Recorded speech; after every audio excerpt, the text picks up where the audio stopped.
Hello everyone, एक बार फिर से आप सभी का स्वागत है। और आज के इस वीडियो में हम सिंप्लीफिकेशन का पार्ट 2 करेंगे। इससे जस्ट पिछला वाला जो वीडियो था उसमें हमने सिंप्लीफिकेशन का पार्ट 1 देखा था। उसमें हमने ये देखा था कि किसी भी सवाल को बनाने की अप्रोच कैसी होनी चाहिए। एग्जाम में यदि इस प्रकार के सवाल आते हैं तो उनको बनाने की अप्रोच कैसी होनी चाहिए, तो वो पार्ट 1 था जिसके अंदर हमने एक फॉर्मूला देखा था और उस फॉर्मूले से ही बिना पेन उठाए सवाल बन रहा था। ऐसा ही केस यहाँ पे होएगा, ऐसा ही केस आने वाली क्लास में होएगा कि ये रहेगा कि सवाल को बनाना कैसे है। पेन उठाना या नहीं उठाना वो एक अलग बात है, लेकिन अप्रोच, जो सही अप्रोच है वो क्या होनी चाहिए सवाल को बनाने की। तो चलिए इस सवाल को शुरू करने से पहले हम देख लेते हैं कि जो आगे आने वाली क्लास का शेड्यूल वो इस प्रकार से है कि आगे आने वाली क्लासों में परसेंटेज का टाइप 6 आएगा। उसके अलावा पंचायती राज का जो अगले 4 आर्टिकल हैं वो आएंगे और उसके अलावा एक वो क्वेश्चन आंसर वाली जो क्लास है वो आएगी। तो ये 3 क्लास क्यों में हैं जो कि आएगी आगे। तो ये तो थी आपके लिए एक इन्फॉर्मेशन कि आगे आने वाली क्लासें कौन कौन सी है। तो परसेंटेज की टाइप वाली क्लास है, उसके अलावा पंचायती राज की क्लास है और इसके अलावा क्वेश्चन आंसर वाली क्लास है। और उसके अलावा सिंप्लीफिकेशन का जो ये सीरीज़ है, जो ये पार्ट 2 है, इसके बाद पार्ट 3 ये तो आता ही रहेगा। ठीक है, तो हम शुरू करते हैं सवाल को। देखिए यहाँ पे लिखा है 63 + 36 का होल स्क्वायर प्लस 63 - 36 का होल स्क्वायर बटे 63 का स्क्वायर प्लस 36 का स्क्वायर। हमको यहाँ पे 63 और 36 सिर्फ यही 2 लोग दिख रहे हैं। ठीक है, इसके अलावा यहाँ पे स्क्वायर दिख रहा है, यहाँ पे स्क्वायर दिख रहा है, यहाँ पे स्क्वायर, यहाँ पे स्क्वायर दिख रहा है। तो हमारे माइंड में क्या आना चाहिए कि इसमें कुछ स्क्वायर वाला कुछ हो सकता है।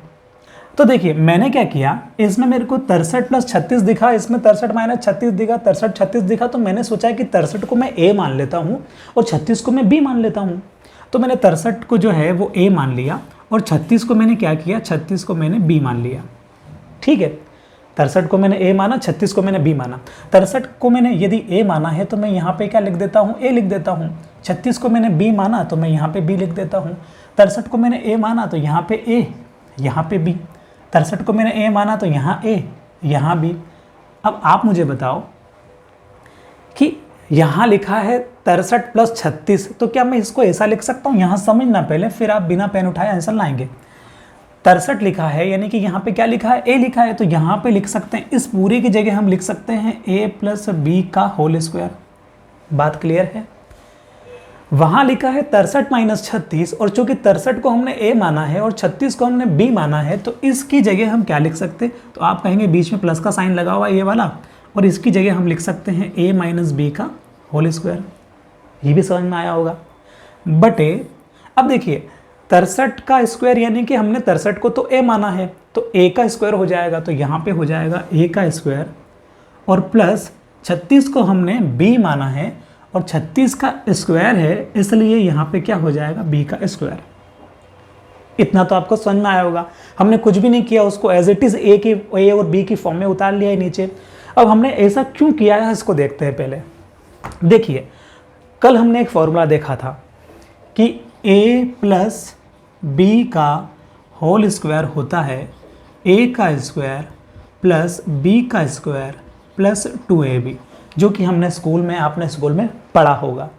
इसके अलावा आपने देखा होगा कि एक और फॉर्मूला होता है, ये तो प्लस वाला फॉर्मूला होता है, एक और फॉर्मूला होता है, कौन सा वाला, माइनस वाला। देखो आपने ये वाला फॉर्मूला भी देखा होगा, a - b का होल स्क्वायर का फॉर्मूला होता है a square plus b square minus 2ab। ये दोनों फॉर्मूले मुझे ऐसा लगता है कि आपने देखे होंगे, आप इनसे जानते होंगे इनके बारे में। अब हम क्या कर सकते हैं, मान लीजिए कि हम इन दोनों को जोड़ें, ठीक है, और हम इन दोनों को जोड़ें तो रिजल्ट क्या आता है, ऐसा एक बार करके देखते हैं। देखिए हमने क्या किया, इन दोनों को आपस में जोड़ा, मतलब कि बराबर के इधर भी जोड़ रहे हैं और बराबर के उधर भी जोड़ रहे हैं। यदि हम बराबर के इधर जोड़ेंगे तो देखिए क्या आएगा, a + b का होल स्क्वायर, इसको और इसको जोड़ रहे हैं आपस में। ठीक है, तो बीच में प्लस का साइन लग जाएगा जोड़ने के लिए, यहाँ आ जाएगा a - b का होल स्क्वायर। बात क्लियर है? हमने बराबर के इधर तो जोड़ दिया है, अब बराबर के उधर भी जोड़ना पड़ेगा, जो भी डेटा है वो। तो देखिए बराबर के उधर मैं इस साइड जोड़ रहा हूँ, है ना, तो a square plus B square plus 2ab, इसको जोड़ना है किससे? A square plus B square minus 2ab से। तो हम कैसे जोड़ेंगे? हम ऐसे जोड़ेंगे a square plus B square plus 2ab, जो कि ये लिखा हुआ है, और इसको जोड़ना है इससे, यानी कि प्लस हो जाएगा a square plus B square minus 2ab। बात क्लियर है? बराबर के इधर तो हो जाएगा a प्लस बी का whole square plus a minus B का होल स्क्वायर, बराबर के उधर हो जाएगा a square plus B square plus 2ab, a square plus B square plus 2ab प्लस a square plus B square minus 2ab, a square plus B square minus 2ab। अब आप देखिए कि 2ab से ये 2ab कट जाएगा, है ना? माइनस का 2ab और प्लस का 2ab आपस में यदि माइनस होंगे तो कुछ भी नहीं बचेगा, जीरो बचेगा। तो आप मुझे बताइए, इधर तो ये चलता ही रहेगा, है ना? इधर तो बराबर के इधर तो ये चल ही रहा है, a प्लस बी का whole square plus a minus B का होल स्क्वायर, ये बराबर के इधर चल रहा है। उधर क्या बचा? तो आप कहेंगे 2ab और 2ab तो आपस में कट गए, ठीक है। वहाँ और क्या बचा है? ए स्क्वायर बचा है प्लस बी स्क्वायर बचा है प्लस ए स्क्वायर बचा है प्लस बी स्क्वायर बचा है, यानी कि ए स्क्वायर प्लस ए स्क्वायर कितना हो जाएगा? तो आप कहेंगे 2a स्क्वायर। इस ए स्क्वायर को और इस ए स्क्वायर को मैं जोड़ूंगा तो क्या हो जाएगा? 2a स्क्वायर हो जाएगा। ये आपस में कट भी नहीं सकते हैं, क्योंकि इसमें से एक माइनस का होता तो कट जाते, लेकिन दोनों ही प्लस के हैं तो जोड़ने पड़ेंगे। तो a square plus A square हो जाएगा 2a स्क्वायर प्लस, अब देखो बी स्क्वायर और बी स्क्वायर भी प्लस का है, तो बी स्क्वायर और बी स्क्वायर को जोड़ेंगे तो क्या हो जाएगा? 2b square. इतनी बात भी समझ में आ रही है? ये सब नहीं करना है परीक्षा में, है ना? हम तो डायरेक्ट देख रहे हैं कि दो आंसर डायरेक्ट कैसे आता है। अब देखिए a प्लस बी का whole square plus a minus B का whole square is equal to, दो देखो दो दोनों जगह है ना, तो दो कॉमन लिया, दो हमने कॉमन लिया और यहाँ देखा a square plus B square यहीं रख दिया, दो यहाँ भी था दो वहाँ भी था, दो को बाहर खींचा तो अंदर क्या बचेगा? तो आप कहेंगे अंदर बचेगा a square plus B square. बात क्लियर है? यदि मैं चाहता तो आपको डायरेक्ट ये बोल देता कि एक फॉर्मूला होता है a स्क्वायर प्लस बी का होल स्क्वायर, मतलब a प्लस बी का whole square plus a minus B का होल स्क्वायर को यदि आप आपस में जोड़ेंगे तो इसके इक्वल में 2 और ब्रैकेट में a square plus B square आता है, ठीक है। लेकिन हमको रट्टा नहीं मारना है, हमको हर चीज़ का बेसिक समझना है कि कोई भी चीज़ आ रही है तो कैसे आ रही है, तो इसलिए हमने समझा है, ठीक है। अब आपको ये ध्यान रखना है, इस सवाल को बनाने के लिए आपको ये ध्यान रखना है। अभी हमने ये देखा कि ये फॉर्मूला आया कैसे है, तो ये फॉर्मूला कुछ भी नहीं है, ये फॉर्मूला उससे आया है। ये फॉर्मूले जो है ना, a प्लस बी का होल स्क्वायर वाला फॉर्मूला और a माइनस बी का होल स्क्वायर वाला फॉर्मूला, इनको आपस में जोड़ देते हैं तो ये फॉर्मूला बन जाता है, और कुछ भी नहीं है, ठीक है। तो ये तो हमने समझा कि फॉर्मूला कैसे बना। अब हम समझते हैं कि हमारे सवाल का उत्तर 2 क्यों आ रहा है, ठीक है। तो वो आपको दिख भी रहा होगा वहाँ पे 2, लेकिन ऐसा हो क्यों रहा है? देखिए, इसको हमने इस पूरे को, ये जो 63 वाला 36 वाला जो मैटर लिखा हुआ था, इसको हमने काय में कन्वर्ट किया था। इसको हमने a को 63 माना था, b को 36 माना था, और ये मानते हुए क्या हुआ था कि ऐसा हमारा ये सवाल बन गया था। मतलब कहने का मतलब है वो सवाल इस फॉर्म में लिखा हुआ है कि a प्लस बी का whole square plus a minus B का होल स्क्वायर।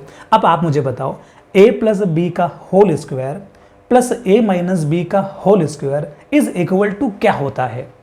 तो आप कहेंगे इसकी जगह तो मैं 2a square plus B square लिख सकता हूं। देखो अगली स्टेप क्या बनेगी कि इसकी जगह तो मैं वो भी तो लिख सकता हूं 2a square plus B square, ठीक है, upon a square plus B square. ये तो क्वेश्चन में चल ही आ रहा है। हमने क्या किया, हमने इसकी जगह क्या लिख दिया, हमने इसकी जगह 2a square plus B square लिख दिया। क्यों लिख दिया? क्योंकि ऐसा होता है जब इनको जोड़ते हैं तो a प्लस बी का whole square plus a minus B का होल स्क्वायर बराबर में क्या आता है? 2a square plus B square आता है। यदि हम इसकी जगह वो लिख देंगे ना जो कि होता है, तो ये ऐसा कन्वर्ट होगा। अब आप देखो, इससे तो ये कट जाएगा, ऊपर भी एक जैसा है नीचे भी एक जैसा है, तो बच क्या रहा है? तो आप कहेंगे बस तो सिर्फ 2 ही रहा है, तो 2 ही इस सवाल का उत्तर है, ठीक है। अब आप कहेंगे देख के कैसे कर सकते थे? ये तो हमने पूरा बेसिक समझ लिया इसका कि इसको करते कैसे हैं। अब देख के कैसे कर सकते थे? देख के आप ऐसे कर सकते थे कि मान लीजिए हम एग्जाम में गए आप, और आपने एग्जाम में ये सवाल देखा, ठीक है। एग्जाम में आपने एक सवाल देखा, कंडीशन सिर्फ इतनी है कि आपको ये याद होना चाहिए, ठीक है। अगर ये आपको नहीं याद है तो फिर थोड़ी सी दिक्कत हो सकती है, तब भी यदि आप थोड़ा सोचेंगे तो आप बना लेंगे कि क्या करना है। और इसको याद करने में कोई बड़ी भारी चीज़ तो है नहीं, क्योंकि जब भी इसके ऊपर आधारित प्रश्न आएगा तो नीचे आपको ऐसे फॉर्म दिखा रहेगा, ठीक है। 63 का स्क्वायर प्लस 36 का स्क्वायर होगा, या किसी न किसी दो संख्याओं का स्क्वायर होगा, बीच में प्लस का साइन होगा, ठीक है। अगर प्लस प्लस वाले फॉर्मूले के बेस पे आएगा तो, माइनस वाले पे आएगा तो माइनस होगा, तो वो बात की बात है। फिलहाल हम क्या समझ रहे हैं कि इसका आंसर 2 कैसे आता है। तो आपने देखा कि ये 63 प्लस 36 लिखा हुआ है, ऊपर स्क्वायर लगा हुआ है, प्लस 63 माइनस 36 लिखा हुआ है, ऊपर स्क्वायर लगा हुआ है। इसका मतलब इसको तो मैं 63 का स्क्वायर प्लस 36 का स्क्वायर भी लिख सकता हूँ, और 63 का स्क्वायर प्लस 36 का स्क्वायर ऊपर से ऊपर तो ये कट जाएगा, तो बचेगा क्या, सिर्फ 2 बचेगा, तो मेरा उत्तर आ जाएगा, ठीक है। अगला सवाल करते हैं जो कि इसी फॉर्मूले के ऊपर आधारित है। आपको ये फॉर्मूला समझना है, इसको मैं रफ कर रहा हूं पूरे को। 8 इंटू 164 प्लस 64 का होल स्क्वायर प्लस 164 माइनस 64 का होल स्क्वायर अपॉन 164 का होल स्क्वायर प्लस 64 का होल स्क्वायर। यानी कि अगला सवाल जो है वो भी उसी फॉर्मेट के ऊपर आधारित है। ऐसा हमारा माइंड को हमको ट्रेंड करना है कि इस सवाल का उत्तर क्या आएगा देखते ही। तो इस सवाल का उत्तर देखते ही आएगा 16। अब वो 16 क्यों आएगा उसको समझते हैं। देखिए, हमको ये मालूम होना चाहिए कि इस पूरे की जगह 2 आएगा। हमेशा ऐसा फॉर्मेट होगा तो इस पूरे की जगह 2 ही आएगा। जैसे इस पूरे की जगह क्या आया था, तो आप कहेंगे इस पूरे की जगह 2 निकल के आया था। इस पूरे की जगह 2 निकल के क्यों आया था, क्योंकि ये वाला फॉर्मूला उसमें फिट बैठ गया था। तो आपको ऐसा ध्यान रखना है कि जब कभी ऐसा सवाल आएगा तो आपके दिमाग में ये फॉर्मूला क्लिक करना चाहिए। नहीं भी क्लिक कर रहा है तो आपको इतना तो सोचना है कि यार 2 आता है, ठीक है। देखिए कैसे कि आप 164 को यदि a मान लें, जैसे हमने यहाँ पे माना था ना ये a b, तो 164 को यदि आप a मान लेंगे और इस 64 को आप b मान लेंगे, ठीक है। तो 164 को हमने a मान लिया, 64 को हमने b मान लिया, 164 को हमने a मान लिया और 64 को हमने b मान लिया। तो अब आप ये पाएंगे कि ये पूरा जो संख्या लिखी हुई है ये काय में कन्वर्ट हो गई है, ये कन्वर्ट हो गई है a प्लस b का whole square plus a minus b का whole square upon a square plus b square. मतलब काय में, ऊपर वाली काय में कन्वर्ट हो गई है a प्लस बी का whole square plus a minus B का होल स्क्वायर। आप देखेंगे ध्यान से तो आपको ऊपर 8 को छोड़ दीजिए फिलहाल, ये पूरा जो है ना इसमें कन्वर्ट हो गया है। यदि ये पूरा इसमें कन्वर्ट हो गया है और इसकी जगह मैं वैसा लिख सकता हूँ, तो फिर इसकी जगह मैं क्या लिख पाऊंगा, तो आप कहेंगे इसकी जो अगली स्टेप बनेगी ना वो बनेगी 2a square plus B square. बात क्लियर है। इसकी जगह मैं क्या लिख सकता हूं, तो आप कहेंगे इसकी जगह तो आप 2a square plus B square लिख सकते हैं इस फॉर्मूले के आधार पे। और बटे में जो है उसको तो मैं वैसे ही रहने देता हूं। बटे में क्या लिखा हुआ है बताइए, 164 को यदि आपने a माना तो बटे में हो जाएगा a square plus B square, क्योंकि 64 को हमने b माना है और दोनों का स्क्वायर है। हम इससे क्या सीखें कि यार इससे तो ये कट जाएगा पूरा, है ना, ऊपर भी सेम है नीचे भी सेम है, तो ये तो आपस में कट जाएंगे। तो क्या बचेगा, तो आप कहेंगे 2 बचेगा। अब आप देखिए साथ में इसके 8 भी तो चला हुआ आ रहा है, मतलब कि इसमें क्या था, इसके अलावा इनटू में 8 भी तो था, ठीक है। इसका मतलब जब इसका उत्तर ये कटने के बाद 2 आया तो फिर इसके इनटू में 8 भी तो है ना। तो उत्तर कितना आएगा, तो आप कहेंगे इसका उत्तर 16 आएगा। हम इसका उत्तर देख के ही कैसे दे सकते थे, हम इसका उत्तर देख के ऐसे देते कि हमने देखा कि यार इस पूरे की जगह तो 2 आएगा, इस पूरे की जगह तो 2 आएगा, तो फिर 2 तो ये हो जाएगा, इनटू में 8 लिखा हुआ है, यानी कि 8 इंटू 2 16 इसका उत्तर होगा। तो अपने माइंड को इस प्रकार से आपको क्या करना है, ट्रेंड करना है। तो आज हमने ये 2 सवाल देखे। मेनली जो कॉन्सेप्ट था वो ये था, इसको समझने के लिए हमने ये सब कुछ किया था। तो आपको मेनली ये फॉर्मूला याद रखना है, रख सको तो, कोई गारंटी नहीं है, मतलब ऐसा कोई कंपलसरी नहीं है कि आपको रखना ही रखना है। आप तो सिर्फ यही याद रख लेना कि ये जो फॉर्मेट होता है ना इसकी जगह 2 होता है, इतना ही आपके लिए काफ़ी होगा। ठीक है, मिलेंगे अगले वीडियो में, तब तक के लिए थैंक यू।